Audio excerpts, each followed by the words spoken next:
Cricket match میں پاکستان نے روایتی حریف بھارت کو ہرا دیا۔ میچ کے بعد کھلاڑیوں نے آپس میں ہاتھ ملایا۔ گزشتہ سال ایشیا کپ سے پاک بھارت کرکٹ میچوں میں دونوں ممالک کے کھلاڑی آپس میں مصافحہ نہیں کر رہے، لیکن گزشتہ روز ایک ایسا پاک بھارت کرکٹ ٹاکرا بھی ہوا جس میں گرین شرٹس نے روایتی حریف کو نہ صرف شکست دی بلکہ دونوں ٹیموں کے کھلاڑیوں نے میچ کے بعد ہاتھ بھی ملایا۔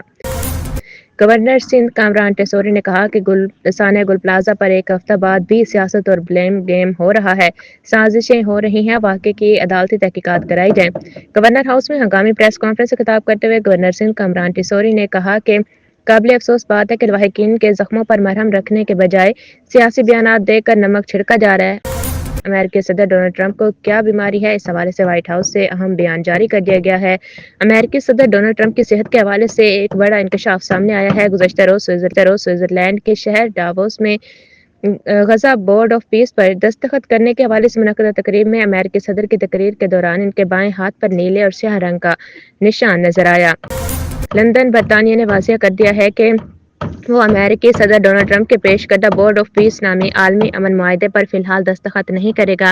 غیر ملکی خبر رساں ادارے روئٹرز کی رپورٹ کے مطابق برطانوی وزیر خارجہ یوویٹ کوپر نے کہا ہے کہ اس معاہدے میں روس کی ممکنہ شمولیت پر برطانیہ کو سنجیدہ تحفظات ہیں۔